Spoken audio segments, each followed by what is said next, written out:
Thank you to Thomas Moreira for these two suggestions. Hello everybody, this is JT Productions and I'm back with another preview and prediction video. Today we will be doing the South Carolina Gamecocks, so let's go. Last season, South Carolina Gamecocks improved from 2020 and 2019 by finally making a bowl game again and going 7-6.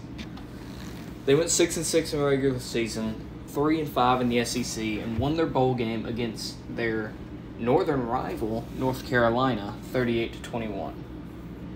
So a lot has happened in the offseason in South Carolina. They had a pretty good recruiting class, and they got just some quarterback. I don't know if you know him. His name is Spencer Rattler. Yeah, I don't know if you'll know him. He's kind of not really well known. You got him. You got Austin Stogner, both from Oklahoma. Anyways, you got them two. And you got some other pieces that will be used well. So let's look at their roster, see how they're doing. They got Stogner. They got Rattler. They got Antoine Wells, a transfer from James Madison. He could be he could help out in the receiving game. You also got Corey Rucker from Arkansas State comes in. They're pretty good at wide receiver. They have Josh Vann, Xavier Leggett, Dakarion Joyner, and those two transfers I mentioned.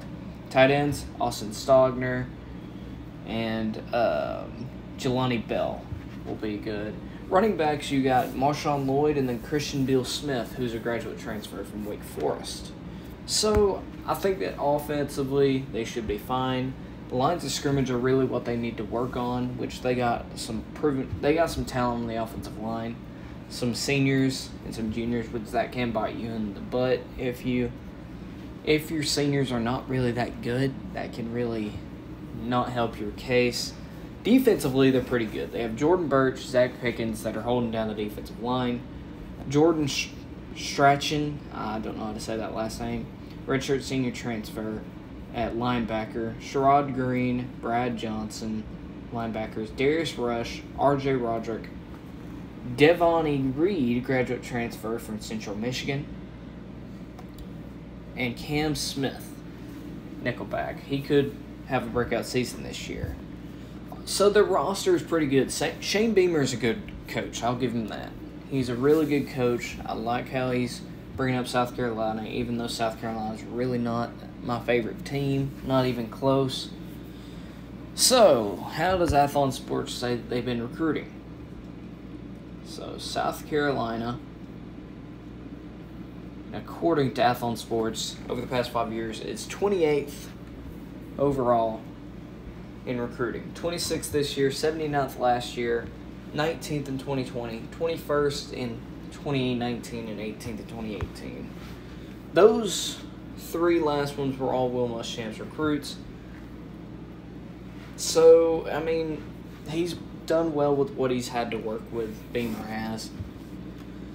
So, let's see how they're going to do this year.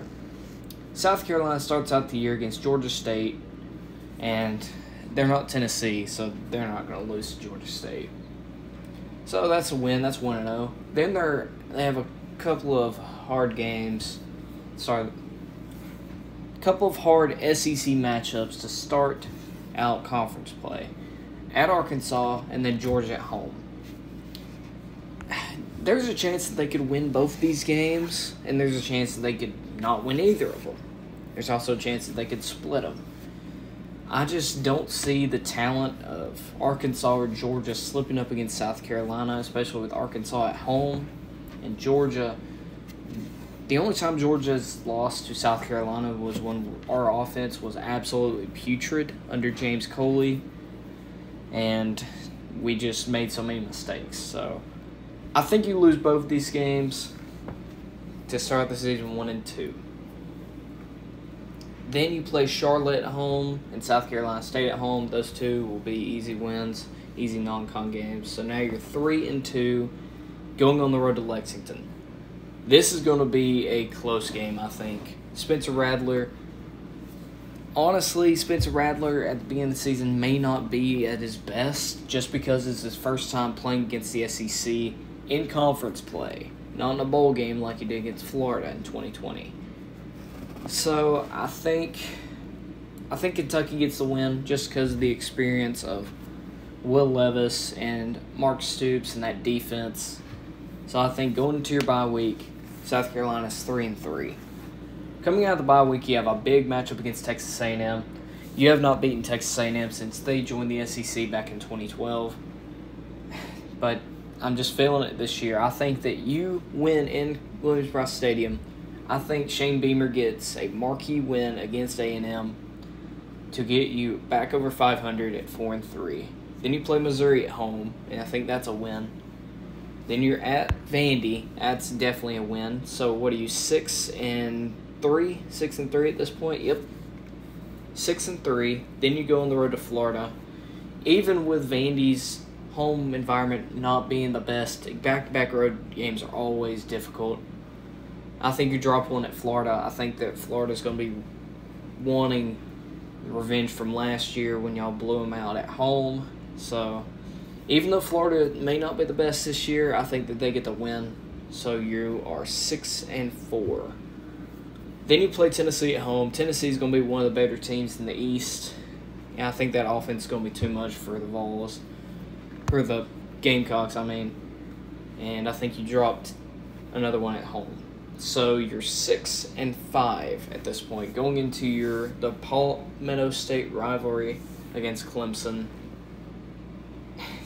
And I'm gonna give it to you. You haven't beaten Clemson, I don't think, since either 2014 or 2013. But I just have a feeling this year Clemson's offense, I think, is going to be about as bad, if not worse, than it was last year. Their defense is going to be about as good, but at this point in the season, I think Spencer Rattler has finally got the hang of this playing against teams like this.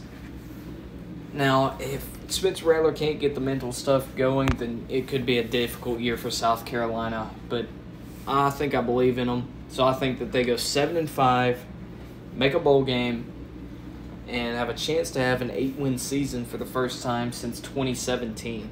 So there you go, Carolina fans. Even though you're USC junior, you may be right there with them at 8 or 9 or at 7 or 8 wins this year. So anyways, thank you all so much for watching. Hope you all enjoyed. Anyways, see you on the next one. Go Dogs.